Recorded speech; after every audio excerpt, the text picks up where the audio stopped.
మనం రూపుమాపడానికి బీజేపీ ప్రభుత్వాన్ని వచ్చే సంవత్సరమైన మనకు నెక్స్ట్ కూడగొట్టడానికి చేసే ప్రయత్నమే జనాలకు వివరించడం కోసమే ఈ యొక్క ప్రయత్నం చేస్తున్నాం.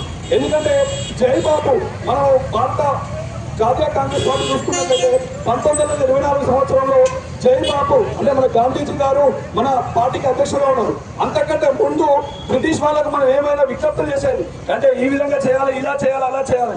కానీ బాబు ఎప్పుడైతే వచ్చిందో బాబు వచ్చిన తర్వాతకి ఏదైతే చెప్పడం ఉంది అదేవిధంగా సహాయ నిరాకరణ ఉద్యమం అనేది చేసింది. ఆ రోజుల్లో సహాయ నిరాకరణ ఉద్యమం చేయడం వల్లనే ఇలా మనకు బ్రిటిష్ వాళ్ళ దగ్గర పనిచేసినటువంటి పనులని, కూలీలని, డ్రైవర్లని, ఊడ్చే వాళ్ళని అందరినీ కూడా పనిచేపించి ఒక ఉద్యమం క్రియేట్ చేశాడు. ఉద్యమం క్రియేట్ చేసి అది కూడా అహింసా మార్గంలో రక్తం కూడా చిందించకుండా చేశాడు. కాబట్టి ఇలా జై బాబు నినాదం నిలుపుకుంటాం. అంటే జై బాబు నినాదం నిలుపుకోవడం అంటే ఏంటంటే అహింసకు శాంతికి శాంతి మార్గంలో నడుస్తూ మనం మన రాజ్యాంగాన్ని సాధించుకున్నాం. అలాంటి రాజ్యాంగంలో ఉన్న విషయాన్ని కూడా జనాలకు చేరవేర్చాలన్న ఒక నినాదంతో మనం ఈరోజు ఈ కార్యక్రమాన్ని తీసుకోవడం జరిగింది. ఇంకొకటి జై భీమ్.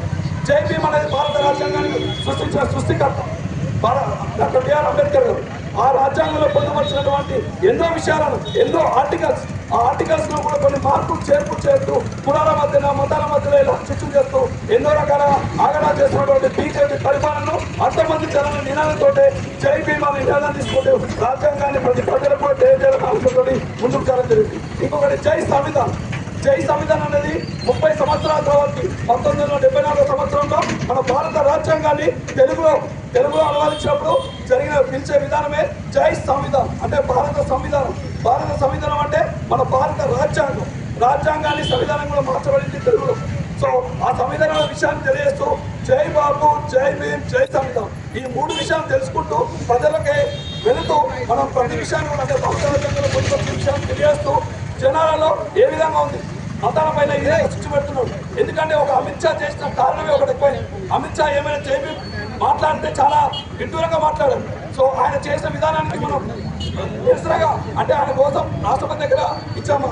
ఎక్కడ ఇచ్చినా కానీ ఆ అమిత్ షాని ఎలాంటి యాక్షన్ తీసుకోలేదు. సో ఆ యాక్షన్ తీసుకోలేదు కాబట్టి ఏదైనా సరే ప్రజాస్వామ్యం మన రాజ్యాంగం అనేది ప్రజాస్వామ్యంలో ఖర్చుంది కాబట్టి ప్రజల చేత ప్రజల కొరకు ఎన్నుకోబడిన ప్రభుత్వాలు కాబట్టి తప్పకుండా ప్రజలకు ఈ విషయాలను మనం తెలియజేస్తే తప్పకుండా రేపు వచ్చే రోజులలో ఈ బీజేపీ పార్టీని రూపుమాపి మళ్ళీ కాంగ్రెస్ పార్టీ ముందుకు వస్తున్న ఆలోచనతో ఈ విధానాన్ని ముందుకు తీసుకోవడం కోసం ఈ యొక్క కార్యక్రమాన్ని రూపొందించడం జరిగింది. ఈ యొక్క కార్యక్రమం మంత్ర సమ్మేళన గారి ఆధ్వర్యంలో ఆయన సూచన మేరకే ఈ రోజు ఈ యొక్క కార్యక్రమాన్ని మోత్కూరు మున్సిపాలిటీలో నిర్వహించడం జరిగింది. ఇక్కడికి వచ్చేసినటువంటి ప్రతి ఒక్క కార్యకర్తకు, కాంగ్రెస్ కార్యకర్తకు పేరు పేరున కృతజ్ఞతలు చేస్తూ ముగిస్తున్నాం. Thank you.